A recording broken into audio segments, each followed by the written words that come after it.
Shalom. Nous sommes cette semaine dans la paracha de Kitissa. Aujourd'hui, Chai Adar Rishon, nous sommes en plein milieu de la paracha de Kitissa, et une question se pose immédiatement. Au début de la paracha, on nous parle de la mitzvah de Machatzit HaShekel. La mitzvah de donner la moitié d'un shekel. On nous dit que le shekel c'est 20 guéras, et que la Machatzit HaShekel ça fait 10 guéras. C'est là, le verset nous dit ça. Et il est écrit qu'il faut donner Machatzit HaShekel, Chaper, à Nafshoterem pour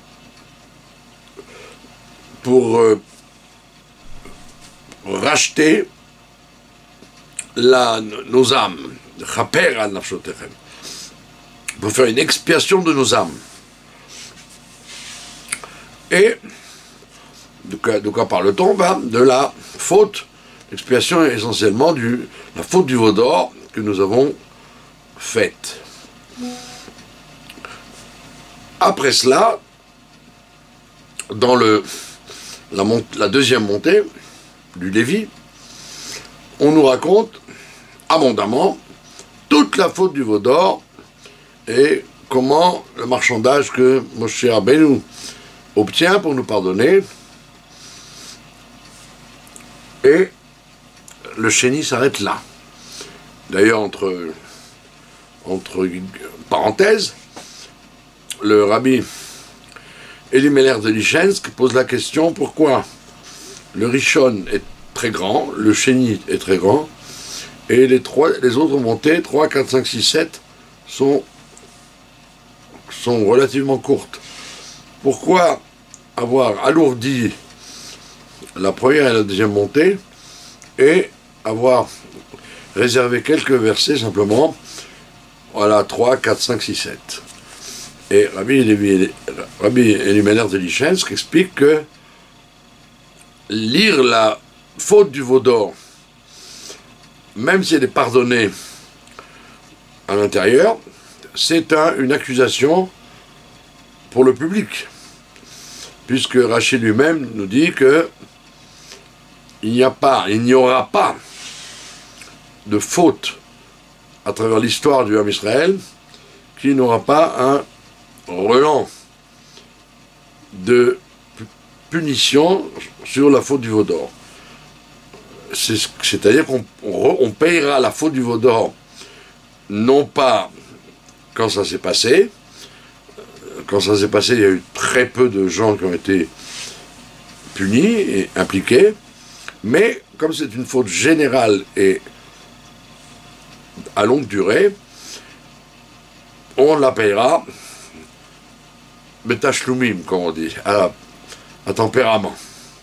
Donc chaque fois que Dieu va nous faire payer les différentes agressions que nous ferons, il y aura dedans une partie de remboursement du veau d'or. Et donc, la gravité du veau d'or est telle que elle est une accusation.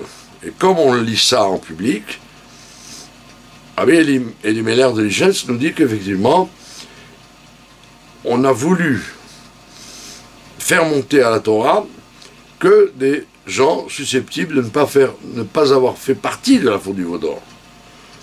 Qui sont ceux-là? Le Cohen et le Lévi. La tribu de Lévi n'a pas participé au veau d'or, donc pour elle, il n'y a pas d'accusation, et donc on peut faire monter en Rishon et en Sheni deux personnes qui ne sont pas liées par leur ascendance à la faute du veau d'or. C'est pour ça qu'on a mis l'histoire du veau d'or entre le premier et deuxième montée, et le reste, quand les Israël vont monter, ça ne parle plus du veau d'or, et donc il n'y a déjà plus d'accusation. C'est la raison pour laquelle il y a un déséquilibre au niveau des versets. Maintenant, la question qui se pose, question plus importante, c'est qu'il y a une inversion dans la chronologie. On aurait dû dire, d'abord, voici ce que les Bnei Israël ont fait, raconter le veau d'or, l'historique et le marchandage de Moshe Rabbeinu, et rien qu'après, nous parler de Kitissa et Rosh Bnei Israël, de nous parler, quand tu élèveras la tête des Juifs, tu leur feras donner le Machatzit HaShekel. On aurait dû d'abord parler de la faute, et après simplement parler de l'expiation de la faute par le Machatzit HaShekel. Or la Torah fait le contraire. Elle nous jette comme un cheveu dans la soupe l'expiation par le Machatzit HaShekel, et rien qu'après elle nous raconte, au fait on va vous dire pourquoi il fallait donner le Machatzit HaShekel, c'est à cause du veau d'or. Il y a donc une relation de cause à effet, mais là on a plutôt une relation d'effet à cause. Et donc, la réponse est la suivante. Une des réponses, évidemment, la réponse est la suivante. La faute du veau d'or est racontée dans les prophètes comme une insulte très grave au Saint béni soit-il. Le Dieu d'Israël a fait des prodiges extraordinaires, il a fait les 10 plaies, il a fait la mer Rouge, il s'est dévoilé au mont Sinaï, il leur a fourni la manne, le puits de Myriam, la victoire d'Amalek. Il y a énormément de démonstrations de la grandeur incommensurable de Dieu. Et qu'est-ce qui se passe?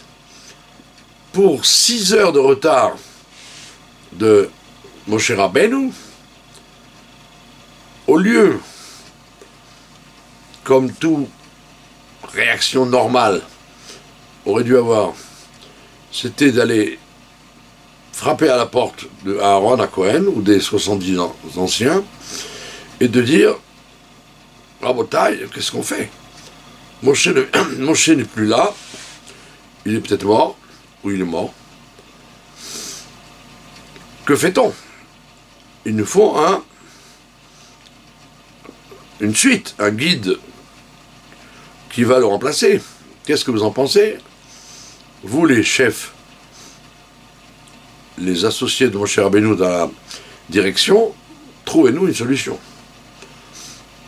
Non, c'est pas comme ça que le Ham Israël réagit. Le Ham Israël réagit par un veau en or.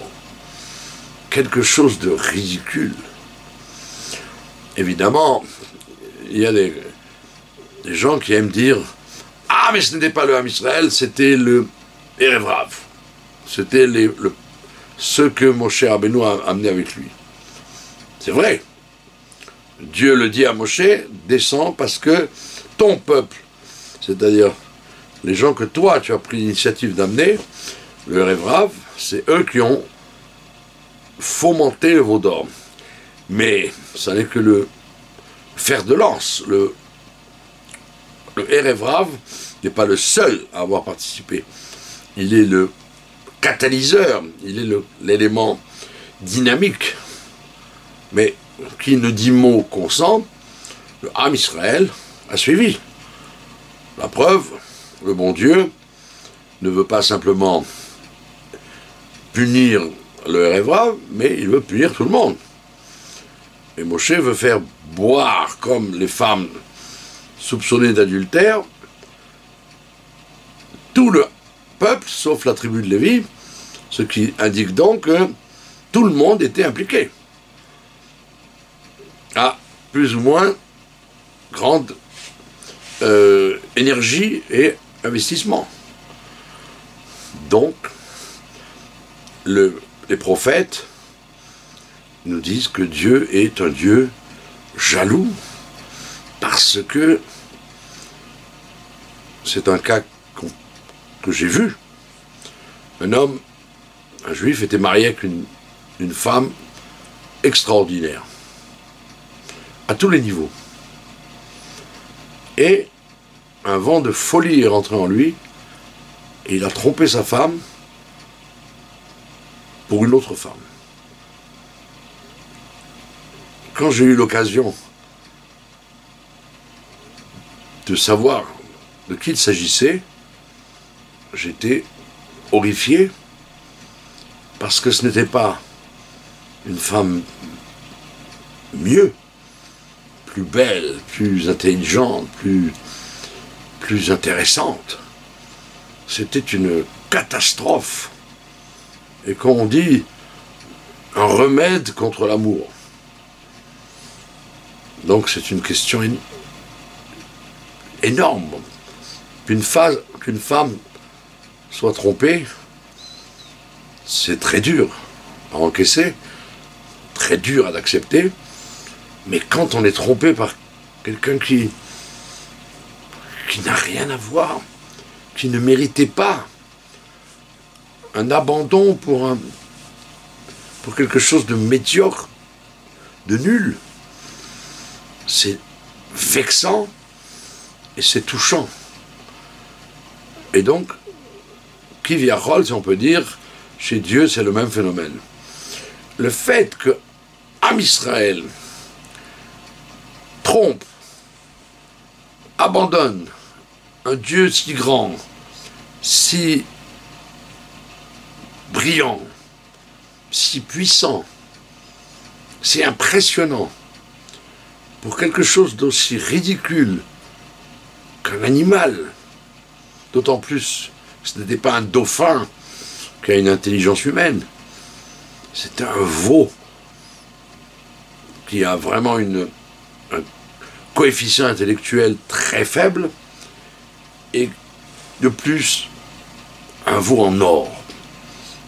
On nous dit qu'il y avait 240 kilos de veau, d'or, et il y a un enflammement, un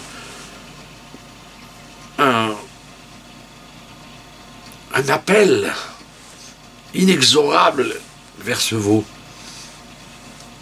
Quelle horreur, quelle catastrophe. Et donc, en quelque sorte, Dieu est profondément vexé, si on peut dire, humilié, qu'on ait fait un transfert de quelque chose de gigantesque pour quelque chose de lamentable, incompréhensible. Ce transfert est complètement hors du commun, impensable. Comme l'idée que je vous ai énoncée de l'homme qui avait trompé sa femme, pour une femme formidable, pour une femme ordinaire et vulgaire. Donc, c'est une question très forte. Qu'est-ce qui s'est passé dans la psychologie du peuple juif pour avoir aussi bien le Erev Rav que le reste du peuple tronqué, puisque Moshe n'est pas là, Dieu contre un veau d'or. Quelque chose de fou, d'absurde. Et on répond qu'en fait, la situation est facile à comprendre. Quand on arrive à une élévation, comme ça a été le cas, il y a eu une élévation de partir de zéro d'état d'esclavage lamentable en Égypte, et ils sont arrivés à un degré de prophétie, de richesse spirituelle, intellectuelle et matérielle qu'on n'avait jamais vu dans l'histoire et qu'on ne reverra qu'à la venue du Mashiach. Cette élévation spirituelle aurait dû les amener à une psychologie, à des désirs, à des volontés, à des velléités beaucoup plus au niveau de ce qu'ils étaient. Et au lieu de cela, ils se dévoilent comme des gens d'une vulgarité et des gens qui n'ont rien compris, qui n'ont rien appris, qui n'ont rien intégré. C'est là, le point est là, la Nekuda est là. C'est que, en fait, et c'est là le problème du Vaudor, c'est que on va te dire que plus tu t'élèves et plus tu peux, quand tu tombes, tomber très bas. C'est vrai. Plus tu t'élèves, plus tu peux tomber très bas. C'est ce qui s'est passé avec... C'est ce qui se passe le jour de Yom Kippour, quand, en pleine élévation de la prière de Mincha, nous ouvrons le Sefer Torah et nous lisons là-bas des horreurs. Ne va pas avec ta grand-mère, ne va pas avec ta belle-mère, ne va pas avec un homme. Comment? Je suis en pleine illusion pendant Kippour, habillé en blanc. Je m'imagine être à un degré de déconnexion de la vulgarité humaine. Je suis un ange. Je n'ai qu'une préoccupation, c'est d'adhérer au sommet de la spiritualité. Et la Torah te dit, nous, qu'est-ce que tu as cru? Que tu étais réellement ce que tu prétends être le jour de Kippour? Tu peux, à tout moment, tomber dans des excès, et surtout dans une sexualité complètement farfelue, que toi, quelqu'un d'honorable, quelqu'un de pur, tu puisses avoir besoin ou une envie de te lier avec une parente inimaginable, ta grand-mère, ta belle-mère, quelque chose de fou. C'est là pour nous dire, calmons-nous, calmons-nous. Ce n'est pas parce que tu es en état d'élévation dû au temps, au moment où que tu vis le jour de Yom Kippour, que tu es préservé, que les couches intérieures de ton âme sont convaincues qu'il faut s'éloigner du mal. Ça n'est pas vrai. C'est dû à l'atmosphère de Yom Kippour, c'est dû à la volonté de Dieu, à la gentillesse de Dieu de descendre vers toi pour t'éclairer, pour te purifier, et ça n'est peut-être pas le fond de ta personnalité. Tu es peut-être en fait, profondément, une bête qui somnole à l'intérieur de toi et qui peut se dévoiler n'importe quand dans l'année. Donc il y a effectivement un aspect extérieur dans l'élévation et qui n'est pas révélateur et n'est pas prometteur pour la suite. Donc cet événement de lire des choses horribles à Yom Kippour quand tu es dans une impression d'élévation, c'est la même chose qui se serait produit au moment du Vaudor. Effectivement, l'élévation du Ham Israël depuis les miracles de la sortie d'Égypte jusqu'au don de la Torah qui est très proche, ne présume et ne garantit en rien que l'intérieur de chacun était élevé comme l'extérieur. Ça veut dire qu'il y avait un phénomène de superficialité, que tout ce qui s'est produit n'a pas forcément été intégré à l'intérieur de chacun. C'était quelque chose comme un spectacle qu'on voit et auquel on n'est pas forcément sensible. C'est pas tout ce qu'on voit et tout ce qu'on entend et tout ce qu'on vit est forcément révélateur pour la suite. il se peut qu'on voit des choses, qu'on assiste à des événements, et que cela ne change rien.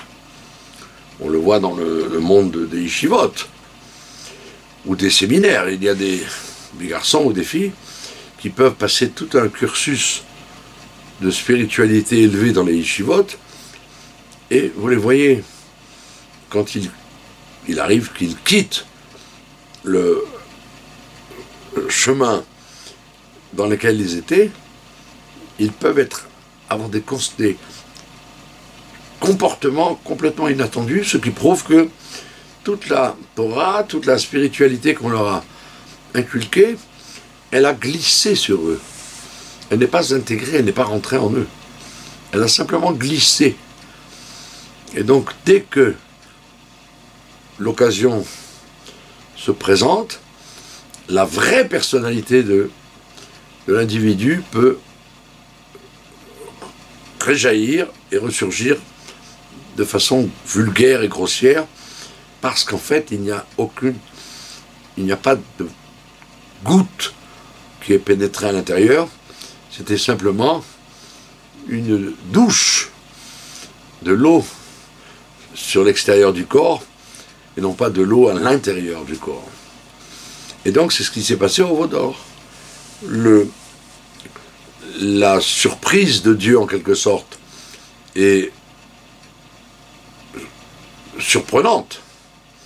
Parce que, en fait, Dieu pouvait très bien savoir que ce n'est pas simplement parce qu'ils ont compté les 50 jours de l'Omer que le compte a changé les caractères des gens, comme c'est censé le faire pendant la Sfirat Omer, le compte de l'Omer. Donc ils ont eu beau compter l'Omer, comme on dit, comme un khatan qui compte les jours avant de se marier, mais cela ne veut pas dire qu'ils étaient effectivement en état de changement intérieur, de leur caractère profond. Et c'est pourquoi il était à prévoir que dès qu'il y a une embûche de 6 heures de retard de Moshe, cela puisse entraîner une chute aussi grave et aussi spectaculaire que d'aller s'adonner jusqu'à adoration d'un veau d'or. Et donc, la Torah sait très bien qu'elle ne raconte pas une histoire pour nous raconter le passé. Elle nous raconte une histoire pour nous apprendre pour le futur. Et le futur, c'est Machatzit HaShekel. Machatzit HaShekel, ça veut dire que quand je m'élève par le don de la Tzedaka, ou par l'étude de la Torah, ou par la prière, quand je m'élève,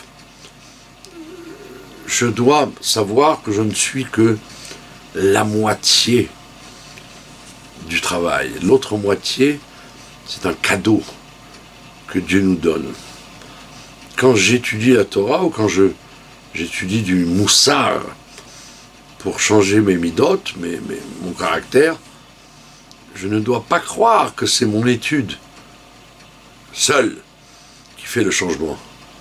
Mon étude n'est que la moitié. Elle est machatzit, la moitié de l'entité. L'entité complète, c'est une complémentarité que Dieu donne de haut en bas. Et si je n'ai pas compris ça, si je m'imagine que c'est mes efforts, aussi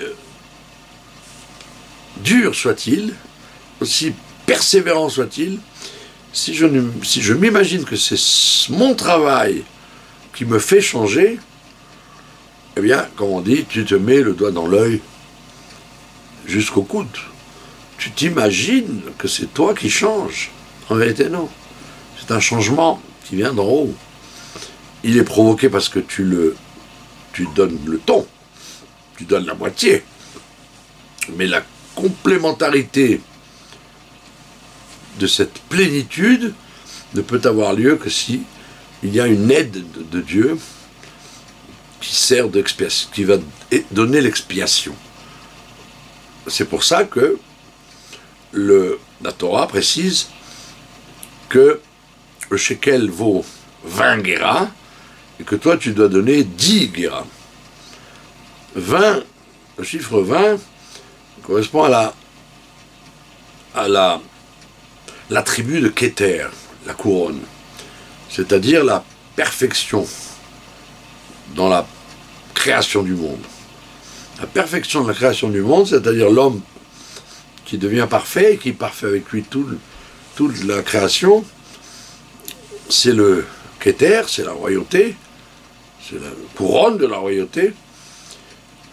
En vérité, cette couronne se partage en 10 attributs que l'homme a, qui sont complétés par les 10 attributs que Dieu rajoute pour faire l'unité du shekel.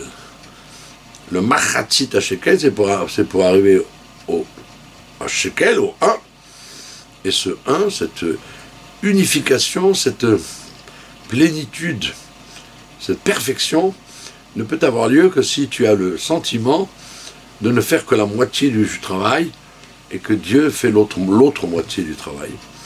C'est pourquoi quand nous prions, après avoir complimenté le bon Dieu, Magen Avraham, Mechaya Metim, Atakadosh, on le complimente avec le mérite des 3 patriarches, Avraham, Yitzhak et Yaakov. Après, on se donne aux 13 demandes dont on a besoin dans la prière, les 13 demandes, que ce soit la délivrance, l'argent, la santé, le rassemblement des exilés, l'acceptation de la prière par Dieu, toutes ces demandes que l'on fait commencent par une demande élémentaire. Atachonen le adam da'at. Tu gratifies à l'homme la conscience, le savoir discerner. C'est la première chose qu'on demande. Donne-moi, s'il te plaît, comme don gratuit, la capacité de discerner le bien, le mal, le vrai, le faux, l'urgent et le pas urgent, tout ce qui est la priorité l'aspect secondaire des choses. Atachonen la danda, tu donnes à l'homme cette conscience. Et je te demande, Baruch ata Hashem, chonen adat. Tu nous donnes ça comme un cadeau. C'est pas vraiment un cadeau puisque je l'ai demandé, j'ai fait un effort. Oui, j'ai fait la moitié du travail, mais c'est Dieu qui complète l'autre moitié. Et c'est par cette démarche de sentir que tu n'es pas complet, que tu n'es que la moitié du travail, que tu répares la faute du veau d'or, toutes les fautes qu'il puisse y avoir. C'est un travail de machatzit shekel, c'est-à-dire de progression, en sachant que chaque avance que tu as, chaque progrès que tu fais, il est entériné et il est complété par le tampon, par le gushpanka, par le tampon divin qui lui donne sa fermeté, cette garantie de rester. Et donc tu vas t'élever donc de façon telle que tu ne pourras pas, quand tu vas t'élever, tu ne vas pas retomber. Tu ne vas pas être attiré par des bêtises, par des idées et des tentations vulgaires et de l'instant. Tu vas être au niveau, effectivement, de ton élévation. C'est-à-dire que tu n'auras plus un Yetzer Hara à vouloir des choses aussi grossières que les Bnei Israël l'ont fait avec le veau d'or. Et donc c'est pour cela que la Torah nous donne d'abord la guérison, la refoua, avec le Machatzit HaShekel, et après il nous raconte, si tant est qu'il y ait une macaille et une plaie, la plaie du veau d'or en miniature, eh bien vous savez comment empêcher qu'il se passe un veau d'or, c'est en étant vous-même dans la dimension du Machatzit HaShekel. Voilà pourquoi les deux morceaux ont été mis dans ce sens-là, pour dire, avant de nous occuper de la maladie, occupons-nous déjà de la guérison. Ça, c'est le premier point qui concerne la parashat Ki Tisa. Le deuxième point, c'est la Haftara. Nous lisons dans la Haftara, aussi bien les Ashkenazim que les Sfaradim que les Chassidim, nous lisons l'histoire de Eliyahu Hanavi qui monte sur le mont Carmel et qui s'exclame devant le peuple en disant « Jusqu'à quand allez-vous être entre deux chaises? Ad matai atem posim ben shte aseipim. Jusqu'à quand allez-vous clopiner entre le vrai, le divin, et le faux, les appels extérieurs de toutes les idolâtries possibles ?» Et la Chassidoute pose une question en disant on ne comprend pas très bien le rapport entre le veau d'or et l'aventure de Eliyahu sur le Har HaKarmel. Le veau d'or, c'était une idolâtrie claire. C'était pas un scepticisme. Vais-je aller vers Dieu ou vais-je aller vers l'idole? J'ai été carrément vers l'idole. J'ai abandonné Dieu. Que vient faire maintenant Eliyahu en nous disant jusqu'à quand allez-vous vous promener entre les deux tendances? Et la Chassidoute répond qu'en fait, le vrai danger de l'idolâtrie, ça n'est pas d'être idolâtre jusqu'au bout. Le vrai danger, c'est d'être idolâtre quand ça m'arrange et croyant au vrai Dieu d'Israël quand ça m'arrange. Être mitigé, d'aller vers le plus offrant. Quand il est intéressant de prier Dieu et de s'adonner à lui, je le fais. Quand la rentabilité n'est pas garantie, je m'adonne à toutes les options autres. C'est ça le danger de l'idolâtrie pour le juif moderne. Ce n'est pas d'être franchement idolâtre. Quelqu'un qui est franchement idolâtre, étant donné qu'il a une âme divine, ça va le triturer, ça va le mettre mal à l'aise. Il va abandonner cette idolâtrie. Il va dire, c'est pas pour moi, ce n'est pas moi, c'est sale. La saleté ne m'intéresse pas. Mais s'il est entre deux chaises, là il y a un danger plus grand, puisque en même temps, quand il a besoin, il va vers le faux, et quand son âme est dégoûtée du faux, alors il retourne vers le vrai. Quand il est trop imbibé de vrai, il va un peu s'amuser avec le faux. Cette situation entre deux chaises, elle est là, la véritable dimension d'idolâtrie des temps modernes. C'est pour ça que Eliyahu Hanavi, il va apparaître à la fin des temps pour justement ramener le cœur des enfants aux parents et le cœur des parents aux enfants, parce que justement, à la fin des temps, c'est ça la Nekuda, c'est ça le point dangereux. C'est le fait de clopiner, d'avoir affaire à Dieu quand ça nous intéresse, et de faire toutes les bêtises possibles quand ça nous intéresse.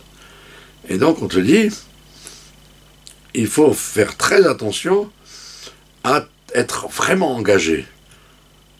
Même si il peut t'arriver que quand tu t'engages dans le chemin de la vérité, tu ne sois pas récompensé, tu ne sois pas répandu comme cela devrait être.